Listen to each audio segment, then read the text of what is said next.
அஸ்ஸலாமு அலைக்கும். Welcome to Nouri kitchen. இன்றைக்கி ஒரு கத்திரிக்காய் புளிக்குழம்பு ரெடி பண்ண போகிறோம். அதை எப்படி ரெடி பண்ணுறதை பார்ப்போம். நம்ம ஒரு 1/4 கிலோ அளவுக்கு கத்திரிக்காவை இந்த மாதிரி சின்ன சின்னதாக ஸ்லைஸ் பண்ணிக்குவோம். அதோட ஒரு 150 கிராம் சின்ன வெங்காயம், ஒரு 100 கிராம் அளவு பூண்டு, 2 சின்ன தக்காளி, 2 பச்சை மிளகா, ஒரு கொத்து கருவேப்பிலை, ஒரு சின்ன எலுமிச்சம்பழம் அளவுக்கு புளி கரைச்சி எடுத்துக்கிட்டோம். இப்போ ஒரு கடாயில் ஒரு 4 டேபிள் ஸ்பூன் அளவுக்கு எண்ணெய் சேர்த்துக்குவோம். எண்ணெய் சூடானதும் நம்ம கட் பண்ணி வச்சுருக்கிற கத்திரிக்காவை அதில் சேர்த்துக்குவோம். அதோட கொஞ்சமாக அதில் சால்ட்டு சேர்த்து நல்லா ஃபுல்லாக ஃப்ரை பண்ணி எடுத்துருவோம்.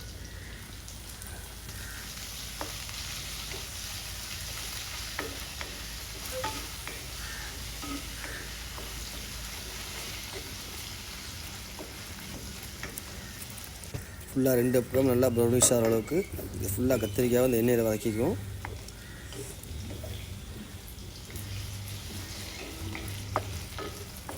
இந்த கத்திரிக்காயெலாம் ஃபுல்லாக ஃப்ரை ஆகிடுச்சு. இதை ஒரு பிளேட்டுக்கு மாற்றிக்குவோம்.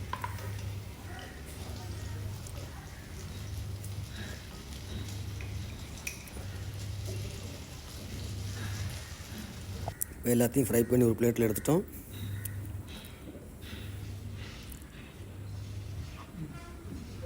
அடுத்ததாக அதே கடாயில் அந்த எண்ணெயிலே ஒரு 1/2 டீஸ்பூன் அளவுக்கு கடுகு, ஒரு 1/4 டீஸ்பூன் அளவுக்கு வெள்ளை உளுத்தம் பருப்பு,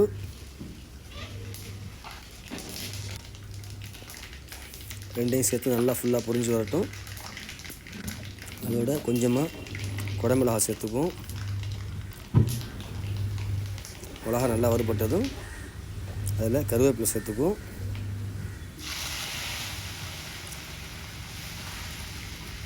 ஃபுல்லாக கருவேப்பிலை முழுகிற வரைக்கும் அந்த எண்ணெயில் ஃபுல்லாக வதக்கிடுவோம்.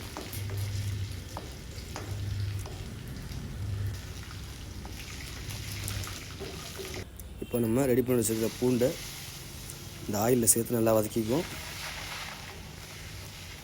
நல்லா பூண்டு முருகிற அளவுக்கு வதக்கிடுவோம். இதை நல்லா பூண்டு நல்லா முருகிற அளவுக்கு இதை ஃபுல்லாக வதக்கிக்குவோம்.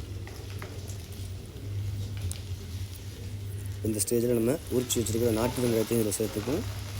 ரெண்டையும் சேர்த்து நல்லா வெங்காயம் நல்லா வதங்கி வர அளவுக்கு இதில் நல்லா ஃபுல்லாக வதக்கிக்குவோம். ஒரு 2லேருந்து 3 நிமிஷம் இதை நல்லா வதக்கிடுவோம். நல்லா வதங்கிடுச்சு. இப்போ இந்த ஸ்டேஜில் நம்ம கட் பண்ணி வச்சுருக்கிற தக்காளி, பச்சை மிளகா ரெண்டையுமே ஒன்றா ஆட் பண்ணிவிடுவோம். ஆட் பண்ணி இந்த ஃபுல்லாக அந்த தக்காளி நல்லா மசிகிற அளவுக்கு நல்லா வதக்கிடுவோம்.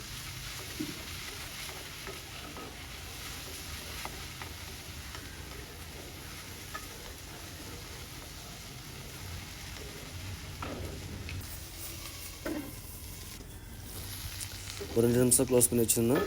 நல்லா தக்காளி ஃபுல்லாக மசிஞ்சிருச்சு. இதை ஃபுல்லாக ஒரு மிக்ஸ் கொடுத்துருவோம்.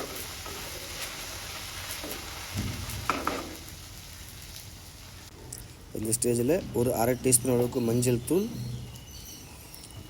ஒரு 2 டீஸ்பூன் அளவுக்கு தனிமிளகாய் தூள், ஒரு 2 டேபிள் ஸ்பூன் அளவுக்கு குழம்பு மிளகாய் தூள், ஒரு 2 டேபிள் ஸ்பூன் அளவுக்கு மல்லித்தூள், அதோட இதுக்கு தேவையான உப்பு, இது எல்லாத்தையும் சேர்த்து ஃபுல்லாக அந்த ஆயிலில் மிக்ஸ் பண்ணிடுவோம்.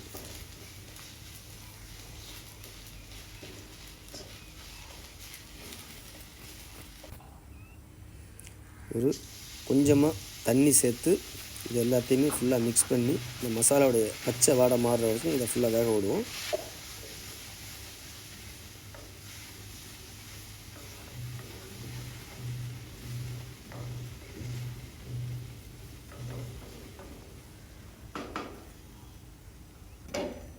இதை க்ளோஸ் பண்ணி ஒரு 2 நிமிஷம் அந்த மசாலாவுடைய பச்சை வாடை மாறுற வரைக்கும் இதை வேக விடுவோம். இப்போ எல்லாம் மசாலாலாம் வெந்து அந்த எண்ணெய் பிரிஞ்சு வந்துருச்சு. ஃபுல்லாக ஒரு மிக்ஸ் பண்ணுவோம். கொடுத்துட்டு நம்ம கரைச்சி எடுத்துருக்கிற புளித்தண்ணி அதில் சேர்த்துருவோம். சேர்த்துட்டு இப்போ இதுக்கு தேவையான தண்ணி சேர்த்துக்குவோம். 2 கப் அளவுக்கு, அதாவது ஒரு 250 ml அளவுக்கு புளி தண்ணியும் தண்ணியும் சேர்த்து டோட்டலாக ஒரு 250 ml தண்ணி சேர்த்துருக்கோம். இதில் எல்லாத்தையும் ஃபுல்லாக மிக்ஸ் கொடுத்துருவோம். மிக்ஸ் பண்ணிவிட்டு ஒரு 2லேருந்து 3 நிமிஷம் இதை க்ளோஸ் பண்ணி வேக விட்டு எடுத்துக்கும். எல்லாம் ஃபுல்லாக மசாலாலாம் எல்லாம் பிரிஞ்சு வந்துருச்சு. எல்லாம் ஃபுல்லாக மசாலாலாம் வந்து எண்ணெய் பிரிஞ்சு வந்துருச்சு.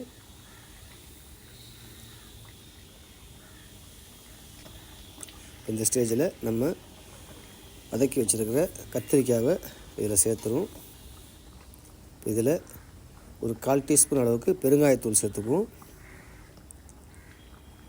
அதோட கொஞ்சமாக வெல்லம் சேர்த்துக்குவோம். ஒரு 1/2 டீஸ்பூன் அளவுக்கு வெல்லம் சேர்த்துருக்கோம். சேர்த்துற அதையும் ஃபுல்லாக மிக்ஸ் பண்ணிவிட்டு இதை க்ளோஸ் பண்ணி லோ ஃப்ளேமில் வச்சு ஒரு 2லேருந்து 3 நிமிஷம் அப்படியே வேக விடுவோம். அவ்வளோதான், எல்லாம் வெந்து பக்காவாக ரெடியாகி வந்துருச்சு. இதை ஃபுல்லாக மிக்ஸ் பண்ணிவிட்டு நல்ல அருமையான ஒரு கத்திரிக்காய் புளி குழம்பு ரெடி ஆகிடுச்சு.